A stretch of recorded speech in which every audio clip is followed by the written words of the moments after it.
शक्ति, मां शक्ति, मां शक्ति।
क्या कहा गुप्तचर?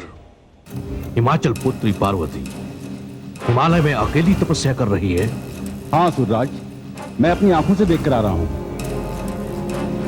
यह असंभव है। मैं होनी को बदल दूंगा। मैं हिमाचल पुत्री का तप पूरा नहीं होने दूंगा। बोल, पुष्टि, आघात, व्याघात। तुम चारों इसी समय हिमालय जाकर हिमाचल पुत्री को इतना आतंकित करो कि उसका तप भंग हो जाए। जो आज्ञा सुरराज।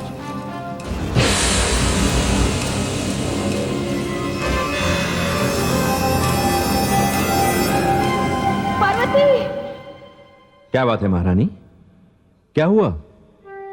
अभी तो आप अच्छी भली थी, ये अचानक क्या हो गया आपको? महाराज, मुझे ऐसा लगा कि मेरी पार्वती कहीं किसी संकट में है। पार्वती किसी संकट में है? यह संभव नहीं है महारानी, ऐसा हो ही नहीं सकता, क्योंकि हमारी पुत्री पार्वती पर देवर्षि नारद की विशेष अनुकंपा है। देवर्षि नारद जिनके मार्गदर्शन ने संसार को ध्रुव और प्रहलाद जैसे महान भक्त दिए, दोनों ही बालक थे महारानी, किंतु एक के दृढ़ निश्चय और दूसरे के दृढ़ विश्वास ने नियति के भी घुटने टिकवा दिए थे।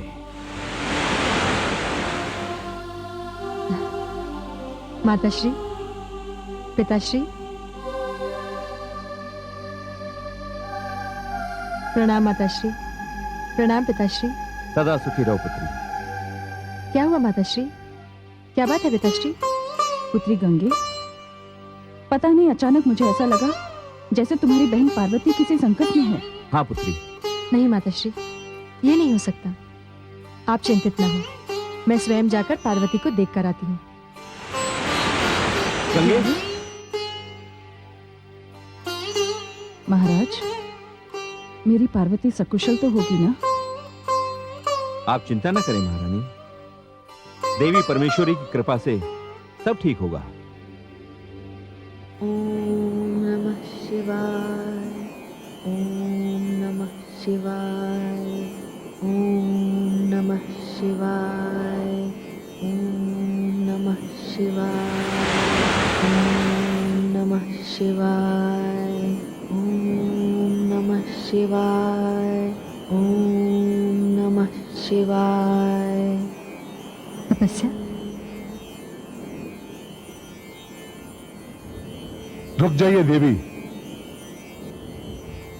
आप जो भी हों, किंतु मेरी माता की तपस्या को भंग करने की चेष्टा मत कीजिए। मैं यहाँ विघ्न डालने नहीं आई हूँ, किंतु तुम कौन हो? मैं वीरभद्र हूं। मेरी माता का मुझे आदेश है कि उनकी तपस्या को कोई भंग करने की चेष्टा ना करे, और यह पुत्र अपने प्राण दे देगा, किंतु उनके आदेश को नहीं टलने देगा। वीरभद्र, मैं गंगा हूँ, हिमालय पुत्री गंगा। मैं पार्वती की बहन हूँ। क्षमा कीजिए, मुझे पता नहीं था। माँ की बहन भी माँ सी होती है। मेरी माता ने प्रण किया है कि जब तक मेरे प्रभु भगवान शिव स्वयं आकर उनकी समाधि नहीं तोड़ेंगे, मैं किसी और को उनकी समाधि नहीं तोड़ने दूंगा। नहीं वीरभद्र, मैं उनकी समाधि नहीं तोड़ूंगी। मैं तो केवल उनके दर्शन करना चाहती हूँ। कहाँ है भगवान शिव? वो सामने कंदरा में विराजमान है। आप वहां जाकर उनके दर्शन कर सकती हैं, किंतु ध्यान रहे वो भी समाधि में है और उनकी समाधि भंग न होने पाए। तुम इसकी चिंता मत करो। तुम मुझे नहीं पहचानते, किंतु वो मुझे पहचानते हैं।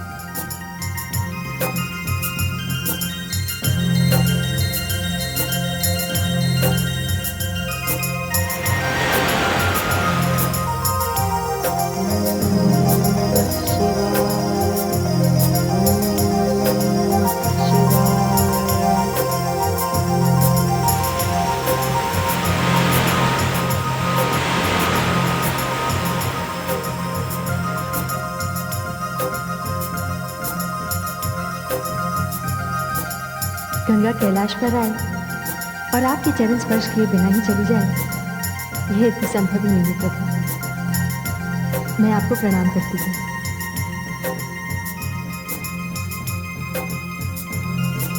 मैं जानती हूँ आपकी समाधि भंग नहीं होगी।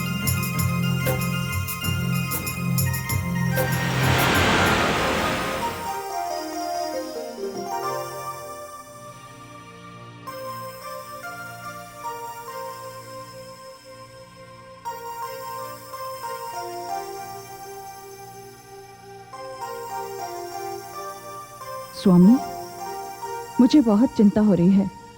पुत्री पार्वती का अभी तक कोई समाचार नहीं आया। महारानी, आप चिंता ना करें। पुत्री गंगा गई है वहां, वो आती ही होगी। माताश्री,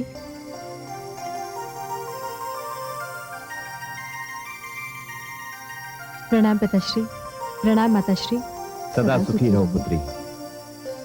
पुत्री गंगे, तुम पार्वती से मिलकर आई? जी माताश्री।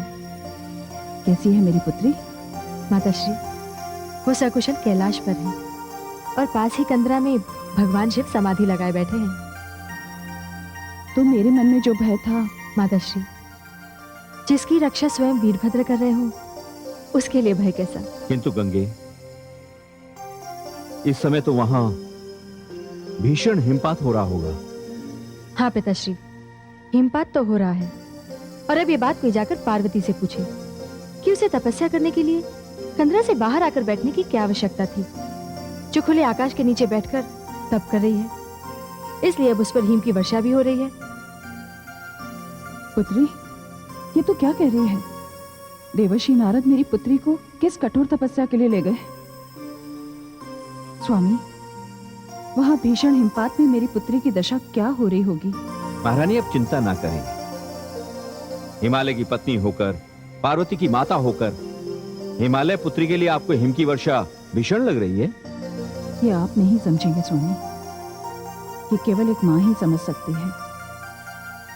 मेरी पुत्री कितनी कोमल है, मैं स्वयं जाकर देखूंगी वो किस स्थिति में है।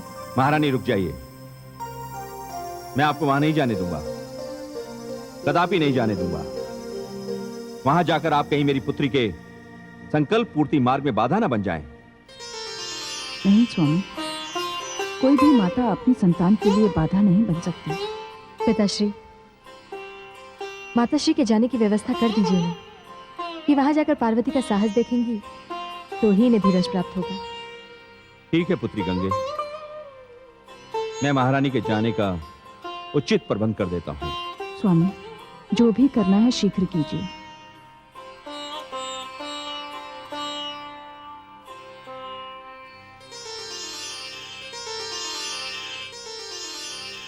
ओम नमः शिवाय, ओम नमः शिवाय, ओम नमः शिवाय, ओम नमः शिवाय, ओम नमः शिवाय, ओम नमः शिवाय, ओम नमः शिवाय, ओम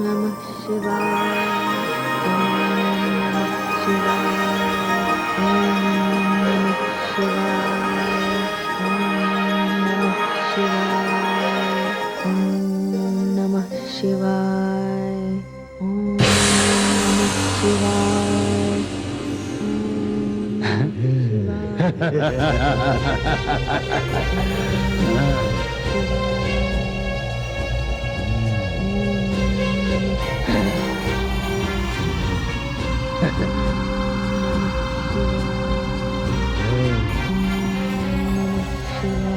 विचार है? उठाकर ले चले से। नहीं मुश्किल नहीं, इसे समाप्त करने का आदेश प्राप्त हुआ है हमें। किंतु आघात, तनिक सोचो, विधाता ने कैसी सुंदर मूर्ति बनाई है, क्या हम इसे यूं समाप्त कर देंगे? तुम किसी भ्रम में मत पड़ना मूल, समय नष्ट मत करो। चलो शीघ्र ही आदेश का पालन करें और इसके पद का प्रमाण लेकर हम असुराज तारकासुर के पास चले।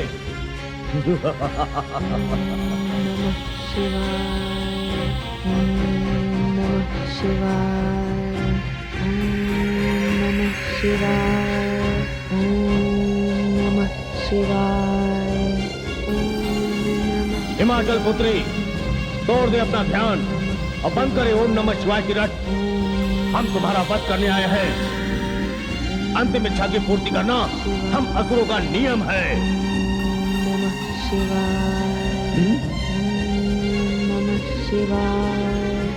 तुमने सुना नहीं भ्राता मुझसे क्या कहा?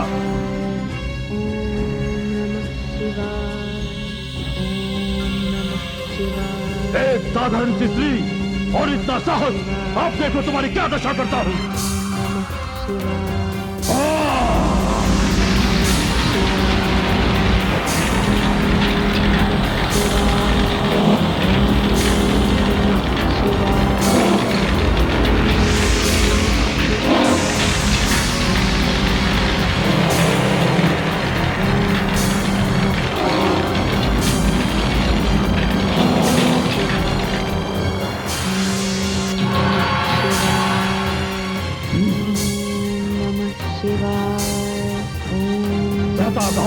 कदाचित इस हिम वर्षा में इस पर अग्नि का प्रभाव नहीं होगा।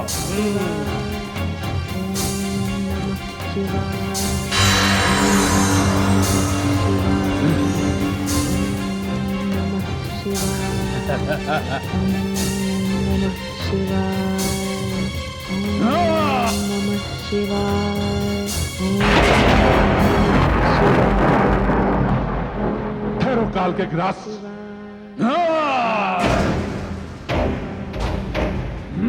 उधर क्या देखते हो, इधर आओ।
जिन्होंने भेजा था उसी के पास चले जाओ।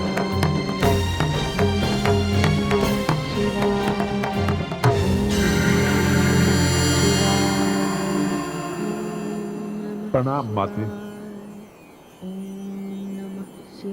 क्षमा करना माते, पल भर के लिए झपकी लग गई थी। अब प्रण करता हूं कि जब तक आपकी समाधि नहीं टूटेगी मैं आंख भी नहीं झपकाऊंगा।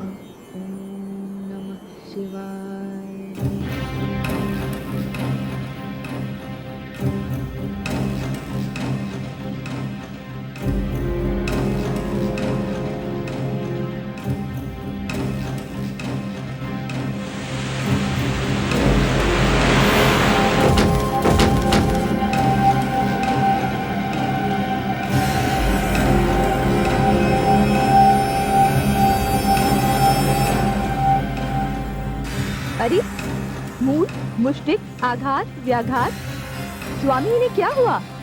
ये सब तो मृतिक दिखाई दे रहे हैं। ये मृतिक दिखाई नहीं दे रहे महारानी, ये मृतिक हैं।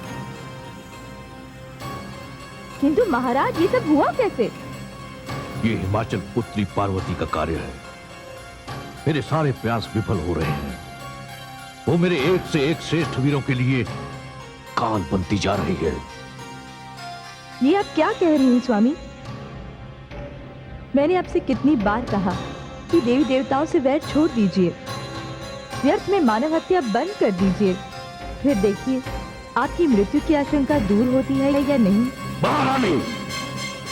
महाराज, आप ये बताइए, आपको मृत्यु से इतना भय क्यों लगता है? यदि आप चाहते तो ब्रह्मा जी से कोई अधिक श्रेष्ठ वरदान मांग सकते थे, किंतु आपने अपने भय का शुभारंभ तो स्वयं उनसे वरदान मांगकर किया। बस महारानी, चुप हो जाइए, और अधिक नहीं सुनना है मुझे।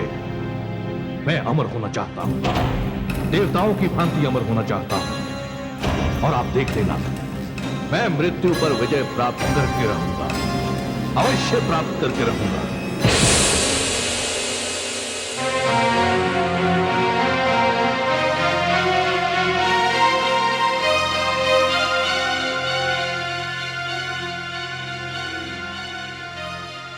हे वरुण देव, क्या कारण हो सकता है? कामदेव अब तक नहीं पधारे। वो किसी भी क्षण आते होंगे, उन्हें सूचना दे दी गई है। कामदेव उपस्थित है देवराज इंद्र। कामदेव अपनी समस्त सेना के साथ उपस्थित है देवराज। आइए आइए कामदेव, आपका स्वागत है। आइए आइए कामदेव, वरुण लोक में आपका स्वागत है। आज्ञा दीजिए देवराज। बहुत दिनों से मैं तथा मेरी सेना दोनों ही निष्क्रिय बैठे हुए हैं। आज आपने जैसे ही मुझे बुलवाया तो मेरे मन में एक नई शक्ति का संचार हो गया। आदेश दीजिए देवराज, किस वन को उपवन बनाना है, किस हठी ऋषि की समाधि भंग करनी है, किसका तप आपकी शक्तियों को चुनौती दे रहा है? बताइए देवराज, बताइए, इस बार मेरे बाणों के लक्ष्य पर कौन है? बताइए देवराज, कौन है मेरे लक्ष्य पर?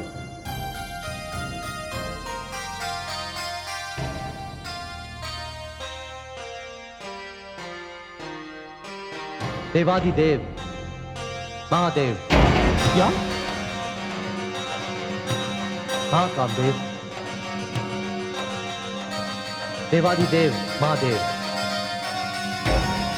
देवाधिदेव महादेव, जो सारे संसार की शक्तियों की संगम है, जहां सारी इच्छाओं की पूर्ति अपने आप हो जाती है, जिनकी दृष्टि के एक संकेत में असंख्य काम है, उन निष्काम शिव पर लक्ष्य। आप चाहते हैं कि मैं उन पर अपना बाण चलाऊं? नहीं देवराज, नहीं। मेरे साहस और धैर्य की परीक्षा मत लीजिए। देखिए कामदेव, ये हम सभी देवताओं की अस्मिता और गौरव का प्रश्न है। हम कब तक इसी प्रकार एक स्थान से दूसरे स्थान पर भटकते रहेंगे? किंतु देवराज, हम देवताओं की पराजय का कारण तो असुर सम्राट तारकासुर है। हाँ कामदेव, जब तक भगवान भोलेनाथ के संतान नहीं होती, हमारा संकट नहीं टलेगा। और उधर जगदम्बा पार्वती भगवान भोलेनाथ को प्राप्त करने के लिए हिमालय में घोर तप कर रही हैं। फिर भी भगवान भोलेनाथ उनकी ओर आकर्षित नहीं हो रहे। उनकी समाधि भंग करने के लिए मेरे पास एकमात्र अस्त्र है, और वो आप है कामदेव, केवल आप। किंतु देवराज, कामदेव, ये हमारा आदेश है, और यदि आपने हमारे आदेश का पालन नहीं किया तो आपको हम सभी देवताओं की ओर से ऐसा दंड दिया जाएगा जिसकी आप कल्पना भी नहीं कर सकते। नहीं देवराज, इसकी आवश्यकता नहीं। कहते हैं स्त्री का चरित्र और पुरुष का भाग्य उसकी रचना करने वाला भी समझ नहीं पाया। तो मेरे भाग्य में क्या लिखा है ये मैं कैसे जान सकता हूं? और फिर मुझे अपने समस्त देव समुदाय के लिए कुछ करने का अवसर प्रथम बार मिल रहा है। इसे मैं अपना सौभाग्य समझकर स्वीकार करता हूं। आज्ञा दीजिए देवराज।